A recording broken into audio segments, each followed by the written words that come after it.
Ever wonder how to get over the fear of cold calling? Well, nearly 2 out of 3 sales reps dread picking up the phone due to this very fear. But what if I told you that the terror of cold calling isn't just a mental block, but is actually a biological reaction to anticipated rejection? That's right, rejection hits us in the same brain regions as physical pain, which makes every potential no feel like a literal punch to the stomach. But what if we could rewire your brain to see rejection as a stepping stone to success rather than a dead end? What if we could eliminate the fear of cold calling forever? Well, that's exactly what we're going to do today in this 4-step process. So ditch the chills and get ready to start dialing with confidence. Let's talk about cold calling jitters, because we've all been there, right? That knot in your stomach. Maybe you get clammy palms. That's what typically happens to me. It feels like you're just about to jump out of a plane. And if you've actually done any skydiving, cold calling might even be more scary than that, which is crazy, right? But here is the thing. That feeling, it's not your enemy. In fact, it can actually be your friend. Think about it. When you get that pre-call rush, well, your body's just getting you pumped for action. The same way that you get hyped before a competition, except this time you're competing to crush your sales quota and dominate the marketplace. Getting over the fear of cold calling is sometimes as simple as reframing all of your sales activities as athletic goals, as dominating the competition, rather than personal goals where you're trying to pick up the phone and not be put down as an individual, as a person on the back of your conversations. So next time you feel those nerves kicking in, acknowledge them. Feel your heart racing. Great. Awesome. That's your body saying, hey, I'm ready to go. Reframe those jitters as excitement, because that's the energy that you need to have if you're going to have a killer conversation with a prospect. Now, I get it, right? I've been there where I've been nervous of cold calling in the past. This friend zoning your fear might sound a little bit woo-woo, but trust me, it works. And we'll talk more about how you can totally own that pre-call energy in step 3 with what I call the bodybuilder mindset. But for now, remember that nervous feeling, it's just your body getting you hyped up to win a deal. So the next time you go to pick up the phone, use that energy to your advantage. Next, it's also absolutely appropriate and reasonable and normal to have anxiety as a human. The truth is, you probably have some not so helpful habits when it comes to dealing with the anxiety rather than the anxiety itself being a problem. Maybe you avoid making cold calls altogether, or you know that if you do 3 rings and leave a voicemail, the person's probably not going to pick up the phone, but you know that if you're an SDR, for example, your boss is going to track number of calls and you're going to hit the quotas and the targets that are set for you. But here's the thing.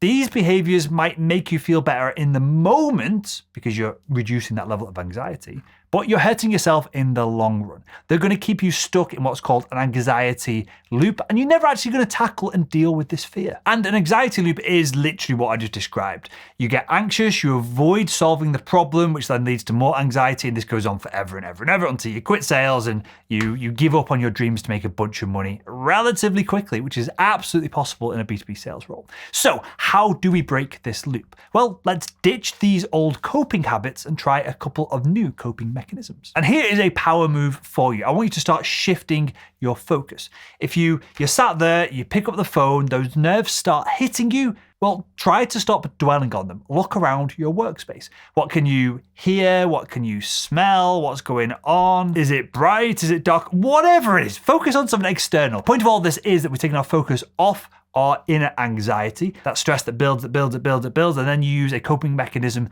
to relieve the stress, which then leads to more stress because you've not solved the problem. The goal here is just to focus on absolutely anything. It is literally irrelevant what you focus on. And you'll find if you can habitualize this, feel anxious, focus on something external, you'll feel your anxiety levels dropping. Next up, on a very similar process here, I want you to get curious. So if you're feeling anxious, instead of panicking, get super curious about the person that you're calling.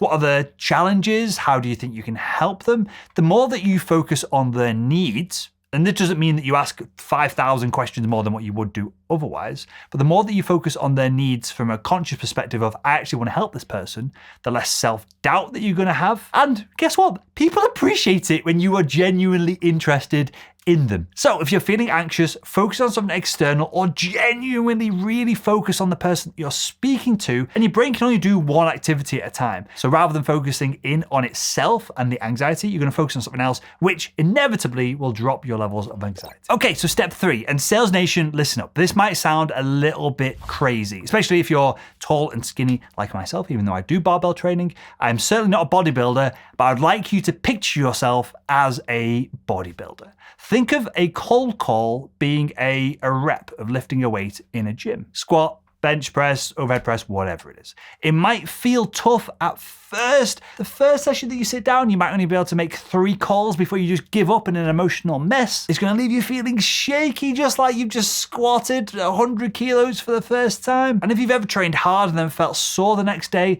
that is what we want. That is your body growing stronger. That is your body hitting a stimulus. It can't quite deal with it, or it just about deals with it. And so it has to adapt and respond. And again, you get stronger and stronger, and that's what bodybuilding is essentially. Plus a load of illicit drugs, which you don't necessarily need to take to have success in modern B2B sales.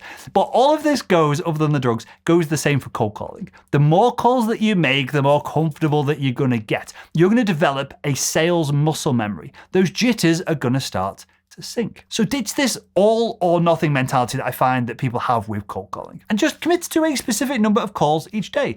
Maybe the first day that you're going to try cold calling, you do 3 calls, and that is it. You celebrate, go and have a nice coffee, a piece of cake, or whatever it is, celebrate those 3 calls, and then build it up over time. Once you're at an hour block of 20, 30, 40 calls, depending on whether you're using an auto dialer or however you're doing it software and tool-wise, that is basically it. At that point, if you can keep that block in your diary every day, 5 days a week for a month or 2, you've done it. You've got over the fear of cold calling. At that point, you're clearly not fearful because you're doing it. You might be slightly nervous, but then you've dramatically reduced fear down to nervousness, which then just becomes habit and consistency over time. And Aaron Evans made this point clear in a recent Salesman podcast episode as well. It's like going to the gym.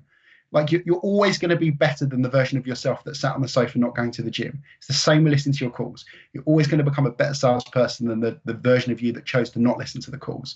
Think of this bodybuilder mindset with your cold calling as an investment. Every call, good or bad, is a learning experience. You're going to refine your approach. You're going to build confidence. And before you know it, genuinely now, before you know it, cold calls won't feel like so stressful anymore. You're going to be booking meetings, you're going to be closing sales, you're going to be spending that money on the Porsche, paying off your mortgage, early retirement, whatever it is that you're after. And to make things even more fun, because if we can turn this into an enjoyable activity, obviously we're going to be less stressed about it. The next strategy that we're going to cover in this video is going to turn cold calling into a game that you're actually going to enjoy playing. Okay, so listen up. Let's turn cold calling into a simple game. If you're a nerd like myself, less so now, but more so in a previous life, if you remember playing RPGs on the Nintendo or your PC or wherever it is. I know a lot of people who played Final Fantasy games on the PlayStation, or there is the Elder Scrolls games on PC. If you remember playing those games, you probably tried different strategies to beat the boss at different levels or different parts of the game. And you can absolutely do that with your cold calls as well.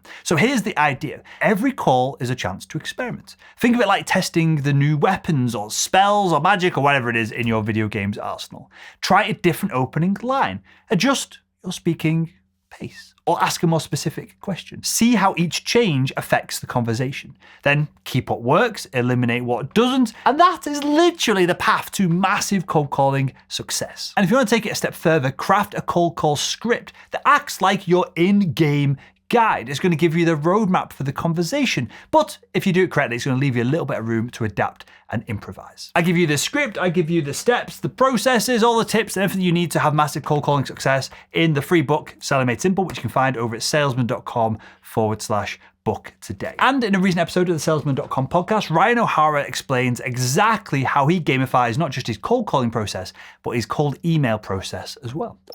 I call it the 10-minute game. You have 10 minutes to find a prospect, research them, find information about them. We talked about some of the things you can personalize earlier. Bring those things up, write an email, and hit send. And if you can't do it in 10 minutes, your punishment is you have to drop them into an automated sequence. And you can absolutely apply what Ryan shared in the podcast episode to cold calling. And the beauty of this game-like approach is that there's no real game over. Even if a call doesn't go perfectly well, you can learn from it and adjust your tactics for the next one. If you die in a computer game, you don't take it personally, right? You should treat your sales process like that. When you die, you lose a life, you get wrecked, whatever game you're playing, especially if it's a single player game and you're playing against the computer as opposed to a multiplayer game. It just doesn't matter. And that's how you should frame up your cold calling, your cold emailing, and all of your prospecting in B2B sales as well. It's all about consistently improving your skills and trying to just rack up these wins over time. And so that's how you conquer your cold call jitters. Remember, reframe your fear, be curious about the prospect, and treat it like a game. And if you want to learn a few more cold calling secrets, why not click the video on the screen right now and continue making selling simple.